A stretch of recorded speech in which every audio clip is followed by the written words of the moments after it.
Hello and welcome back to Break Panel Sports. I'm John, joined alongside Joel, and we've got a fairly interesting day today. But first off, Joel, how we doing?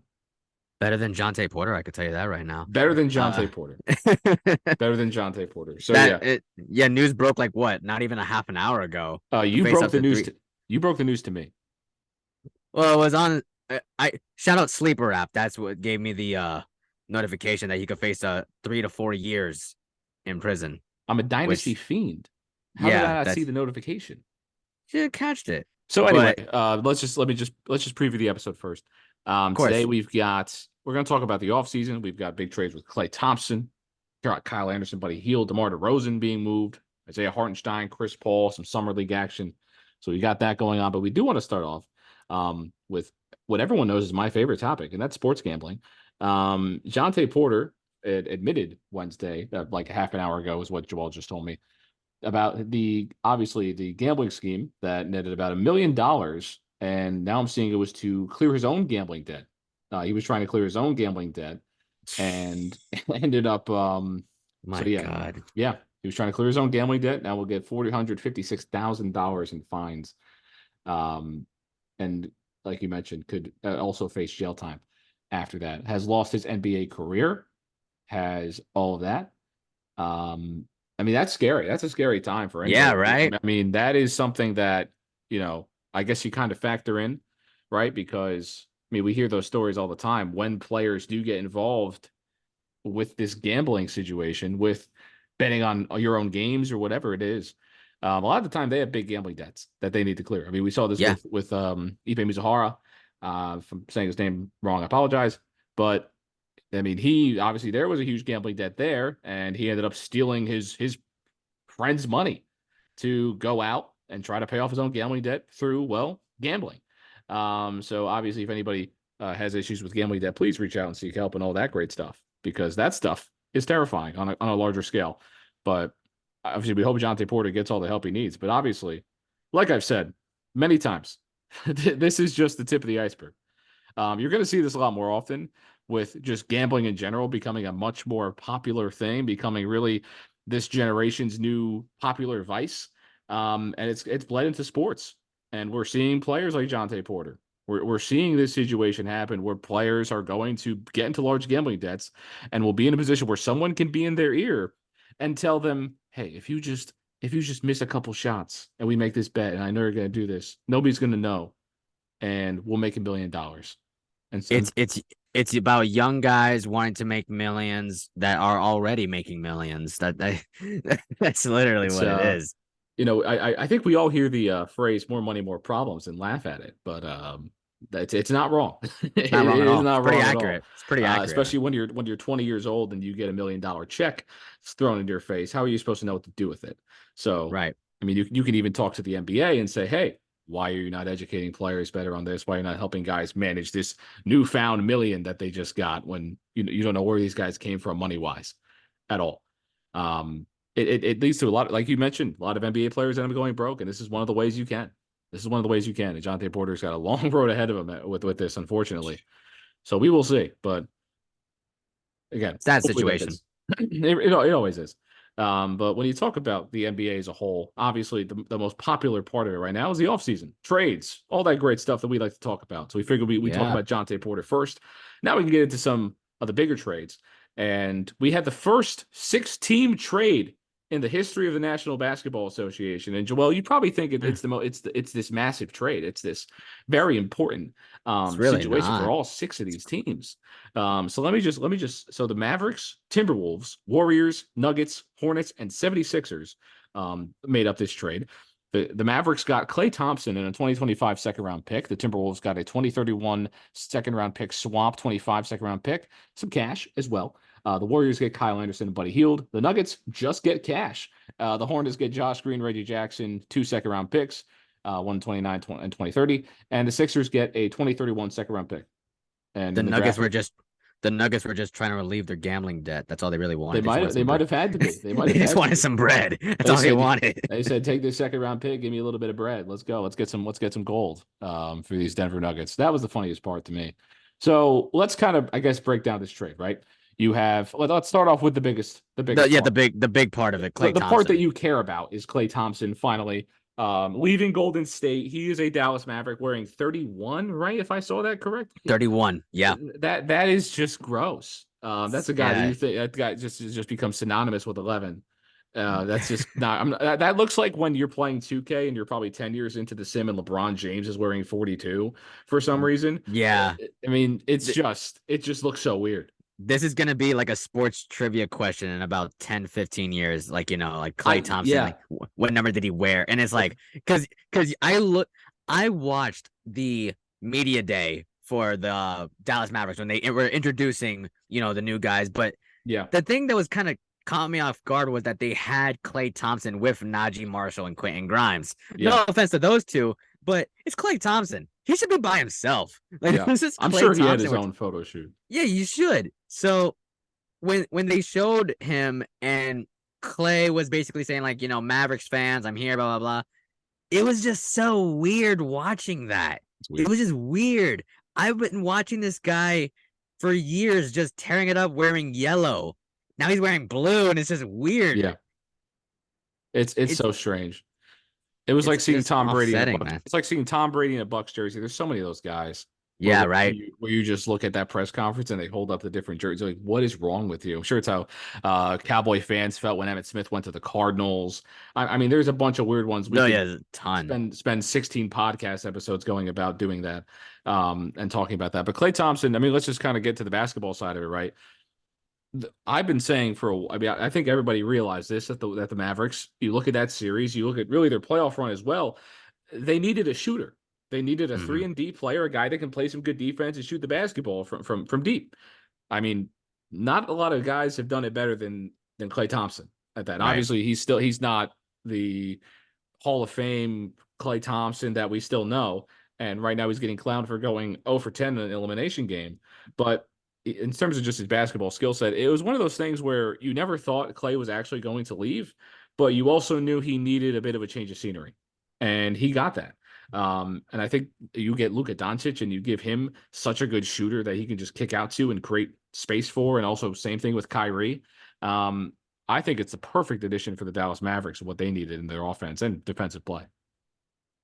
Yeah, I mean, I like the move, but I also think, how far does this elevate them?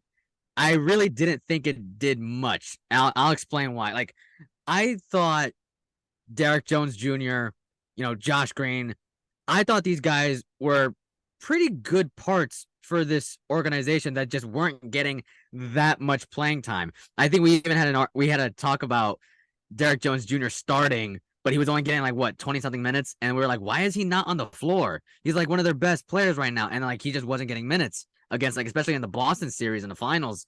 But looking at Klay Thompson, I like the move. I think it's okay. I don't think you're getting prime Klay here, though. You know what I mean? I also don't think, like, the 0 for 10 narrative that's kind of been sticking with him for a while. It's sad to see, but it's also just a realization of where he's at in his career. Yeah. Come on. I'm not trying to say that he's washed or anything like that, but this is the dog days of Klay Thompson. You're just going to see a decline. That's what you're going to get from Klay Thompson. And I think sooner rather than later, if the Mavericks see, okay, he's clearly not what we thought he was, I don't even think the Mavericks are going to be his final team. I think he's going to end up somewhere else way before a lot of people would expect him to. That's the way I view it. I don't really view it as like that big of a move per se, because also what they lost Josh Green, you said? Josh It Green. wasn't like it wasn't like that insane to me. I didn't think it was like that insane. So just to kind of recap the Mavs, so they obviously acquired Quentin Grimes in that trade. Najee Marshall, they ended up signing him to a deal in that rookie deal. Klay Thompson, we just talked about. They lost Josh Green, Tim Hardaway Jr., and Derek Jones Jr.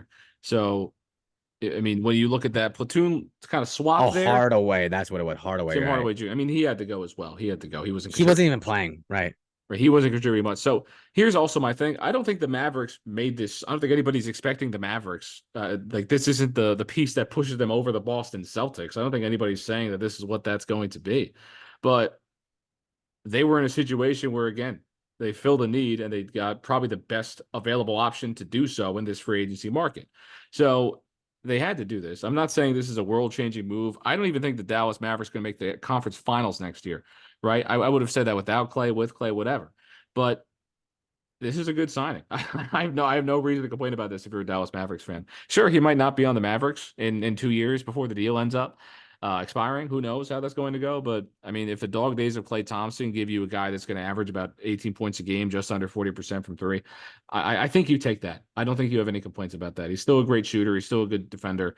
It's a good signing. I don't think it's world changing, but they feel the need.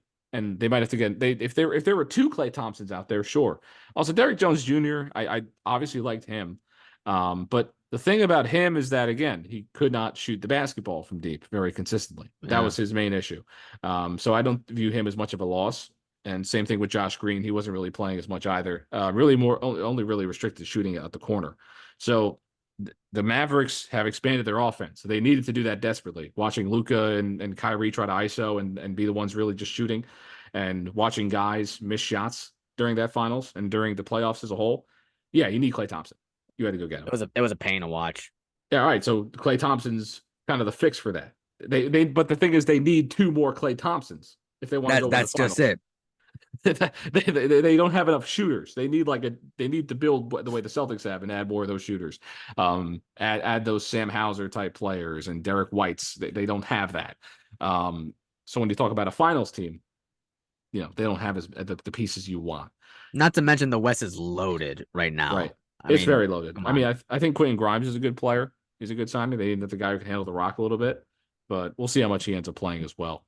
But Joel, I will say, the DeMar DeRozan, to kind of transition to him. This is my favorite move of the entire offseason, if I I'm being agree. so for real. I agree. I think we talk about a loaded West, and you have DeMar DeRozan signing with the Sacramento Kings. And the Bulls get Chris Duarte and a couple picks. They didn't give up much for it, although I do like Chris Duarte. The Kings are a very interesting team. This is a over there very out good West. team. I think this is a very good team. I think a lot of people kind of threw this signing off and looked at this signing and said, "Oh, DeMar DeRozan's never going to win anything." I think that this is, in terms of where he could have gone, this is a really good option. This is a really good case for him to go. I'm not saying the Kings are going to win a championship, but they've got like a big three. They got a big four going on right now. I think they have a big five. Yeah. Here's the thing. When I look at Sacramento, I'm not even like playing with you. Domantas Sabonis is an all NBA center. Yes. Okay. De'Aaron Fox, all-star point guard. Malik Monk was sixth man of the year. Okay. DeMar DeRozan, all-star forward. Keegan Murray is growing as one of the best 3-and-D guys in the entire league. Yeah. You're telling me this is the starting five. How do they not make the playoffs? Are you kidding me? This is gonna be one. I think this is gonna be one of the best teams in the West next year. Yeah. Like They are great going. addition. This is gonna be like so fun to watch. It's insane. I genuinely look at this team like they could compete with the Thunder. They could compete with the Timberwolves. They can compete with these guys. And not to mention they got Devin Carter from Providence. Oh yeah. Over there now. Come on. I mean, this is an awesome team. Well, I can talk about Devin Carter for days. He's one of my favorite players in the draft. I mean, yeah, you mentioned. I mean, Trey Lyles is a good player. There's a lot of good players on this team. They're deep. That's the best part about this team is how deep they are in Sacramento, right? So I agree. I think that they're a top 4 team in the West after this because I think those players are going to develop. I mean, sure, we can. Those teams are going to flip flop, and maybe they won't. I mean, this is a team that didn't make the playoffs; they had to play in the play-in. They ended up getting through, but I mean, a little bit. But I mean, this is also the Sacramento Kings, so I don't know how to kind of go about that. They also did lose. I mean, they lose Harrison Barnes as well. So I mean, I don't think anybody's really crying over spilled milk about Harrison Barnes, but I mean, this team can win. This team can win over 50 games. and make the playoffs and get a pretty good seed. I mean, we looked at the Dallas Mavericks; they were the 5 seed and made the finals. That's how loaded the West is. Is all these it's loaded, but it's not super top heavy as well. That's what makes the Western Conference so much fun to watch so far. Obviously, the East is just the Celtics right now, as far as we know. Obviously, the Knicks want to make a push, but I do think the Kings are right up there, like you said, with the Thunder, with the Timberwolves, with the Nuggets. And I think the Nuggets are going to take a step back as well. So just to kind of let's just talk about the Kings a little bit. I mean, they have a really nice mix, like a really good spaghetti and meatball combo going on right now. They have everything you could imagine. It's just such a deep team. And Exactly. so in terms of how they cook, right? Let's just really quick. Where do you put them in the West after this? Because I'm kind of trying to sit there in my head as I'm talking about this. I said they're top 4 in the West, and I'm kind of I don't really feel against that. So where is your placement of the Kings in the Western Conference after getting DeMar DeRozan? See, here's the thing when I'm talking about the West, and this is going over a lot of people's heads. The Grizzlies are still there. Yeah, we talked about this last time. John Yeah, Morant is coming back. yeah, we're gonna Okay. talk about a Half big this, rookie they got. the reason why I want to bring them up is because that's a team that's going to be up in like the top 5, I think. OKC is not going anywhere. Minnesota is not going anywhere. When you look at a lot of these teams, I don't think when you're looking at Sacramento, you say, "Oh yeah, they're a championship team." I don't know if I'd go that far, but like you said, we just saw the 5th seed make it all the way to the finals. Is there a possibility where Sacramento makes it that far? You know what? I think it could happen, but when it comes to the playoffs, and especially, I think this is more especially true with the West, the hottest team wins. Yeah. You got to get hot at the right moment. If De'Aaron Fox, DeMar DeRozan, Sabonis, like if they can all click at the exact same time where they're damn near sweeping teams in the West, they'll be in the finals. Right. So I think their ceiling is that they make it to the finals. If they face Boston, we'll see. I don't know what happens there. But I think their floor right now, I mean, I could see them in the playoffs, not playing tournament. I mean the playoffs top 6. I think they could be in that range. I think realistically they're probably going to be the 6th seed. That's probably where I'd realistically put them. But in terms of teams that I think, in terms of ceiling, I think the Kings are right up there in the top 4. I mean, you have the Thunder, you have the Timberwolves. We know they're going to be back, and then I think about it a lot. You know, what do you want to put Dallas in there? Do you still think they have it? Do you have them over Denver, who are slowly kind of losing? That's the players? thing. I don't even know if like I'm that high on Dallas. I think Dallas could be like, I don't want to say like playing team and be disrespectful to them like that. I think they'll be like somewhere like 7, 8, I guess. Yeah. But I don't know. It's just like for me, when it came to that Klay Thompson move, did I look at them and say, "Oh my God, the Mavericks are so much better"? Not really. I feel like so many of the teams got better. The Grizzlies are getting their players back. Yeah. Like I don't think it affected the Dallas Mavericks that much because, especially like I said, when we'll talk about it later, Hartenstein going to the Thunder. Right. Like there's a lot of teams in the West that got way better than the Mavericks did. Right. You look at Minnesota. I mean, they acquired one of the best players in the draft. For a couple of middle schoolers. Right, for middle schoolers, and they're doing their thing. And Dallas kind of just said, we're going to roll out Klay Thompson. So, yeah, a lot of teams in the West are making big-time moves, huge moves. Obviously, the Dallas Mavericks, they made their moves last season at the deadline and got, Gafford and P.J. Washington. And they click really well, and we'll see if Derek Lively can take another step. But that's an if when it comes to this team clicking. Is Derek Lively going to be much better? He's still great. I like him a lot, but how much better can he get? Can he add an outside shot? Maybe we saw him take one last season. It was pretty funny. Yeah, Jesus. If he adds an outside shot, it is over for you guys. Okay. Just to transition, by the way, like you mentioned before, Isaiah Hartenstein going to the Oklahoma City Thunder. We'll talk about this from a Knicks perspective as well, because obviously you're a Knicks fan. Yeah. Big deal for Isaiah Hartenstein. And the Thunder get another big down there. They needed a physical big, and they got one. Obviously, Chet is a great player, great rim protector, but he doesn't have the physicality at the moment. So they really added a good piece. Obviously added Alex Caruso, but just to focus on Hartenstein, kind of let's just get your thoughts on it from both ways in this signing. It's sad. It's really sad. Had to happen. It did. It did. I've always just said that the best ability is availability. And you can go look at the stat sheet. I'm not even sure if Isaiah Hartenstein ever missed a game for the Knicks. He might have missed like two. I don't think he ever missed. Like he signed a 2-year deal with the Knicks, and at first I was kind of like, oh, that's cool. Little backup, that's awesome. He became I'll tell you right now, me and two of our friends, we were in New York City. Okay, we were walking in Manhattan. We were walking by Madison Square Garden. You think, the best players of the Knicks, Brunson, Randall, right? We were looking up and we saw like posters, like, promoting the Knicks. I didn't see posters of Brunson or Randall. I saw a big billboard of Isaiah. I'm not joking. Isaiah Hartenstein. People love this guy. They love him. He was amazing. He was one of the few players on the Knicks that you're like, I don't think I've ever seen him have a bad game. I don't think I've ever seen him mess up. Right. I think he's genuinely just helped us every chance he's gotten. He was supposed to be the backup, and he quickly became the starter. It was awesome to see. When Robinson hurt, he was a starter, and it was perfectly fine to have him starting. And the guy is young. He was like 25. It's like, oh my God, he's gonna be great. He'd be awesome. And obviously, to have him back would have meant the world. You gotta keep OG. You just had to keep OG. And then the trade with Mikal Bridges happening.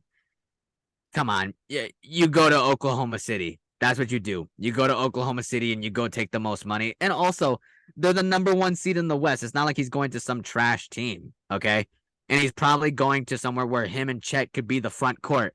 Come on, that'd be great. He became like one of the best offensive rebounders in the entire playoffs. He had one of the most unblockable floaters in the game during the playoffs. The Thunder is gonna get such a great player. The Knicks right now, their bigs are Mitchell Robinson, and that's it. That's really like they have Jericho Sims.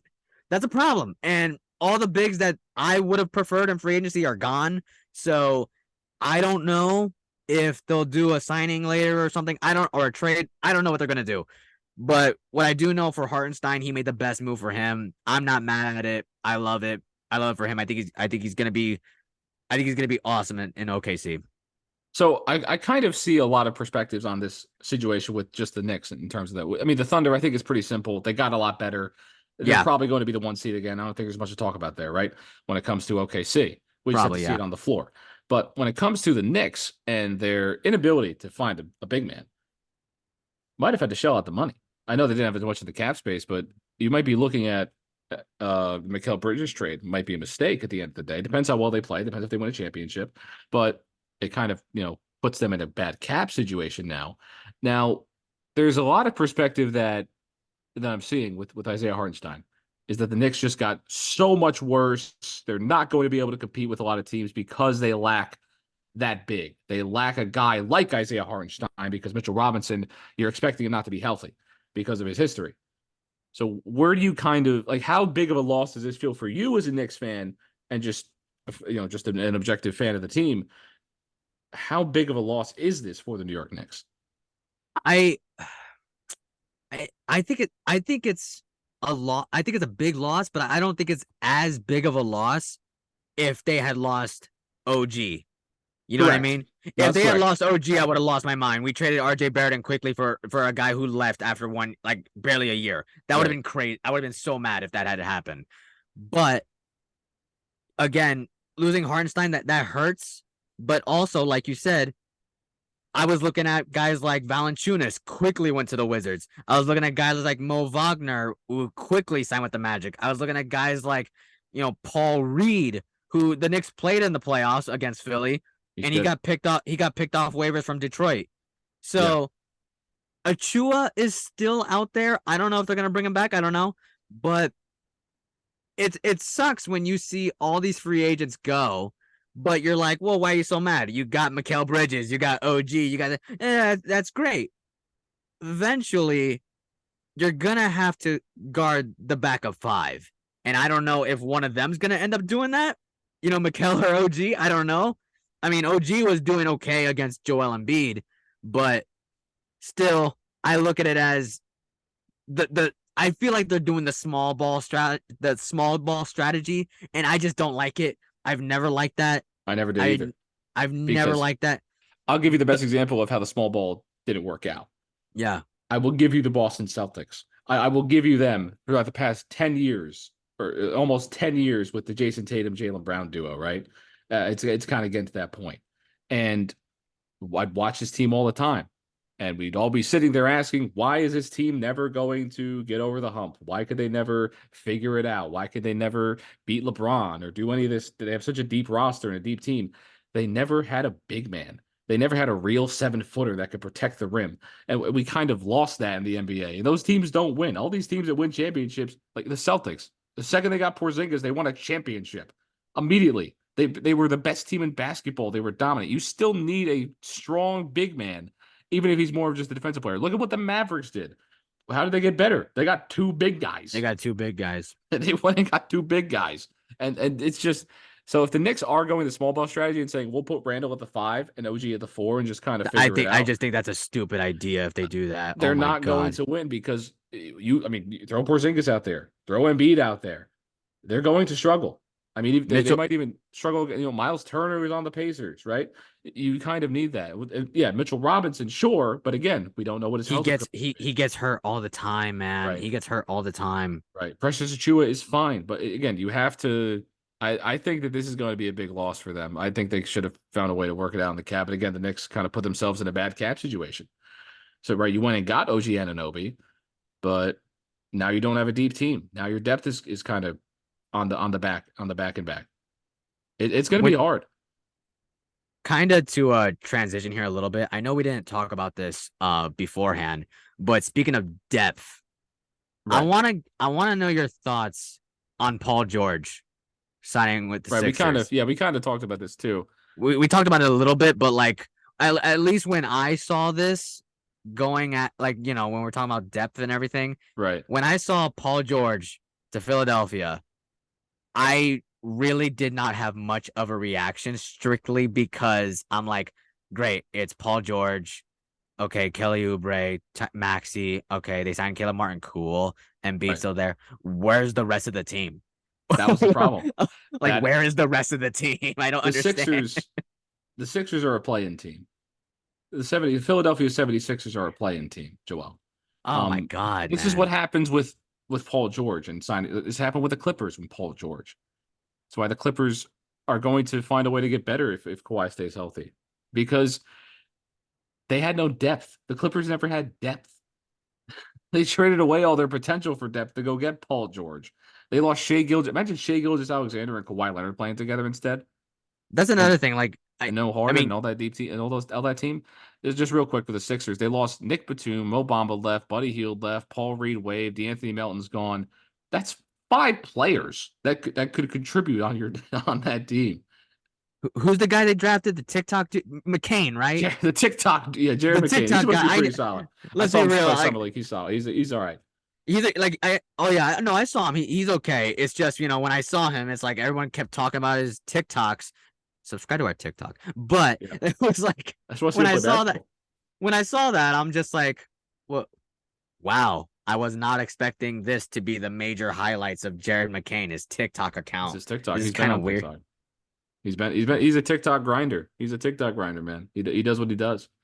He makes a lot of moves. So they did get him, but yeah, I don't see Philly really doing anything. I really don't. No.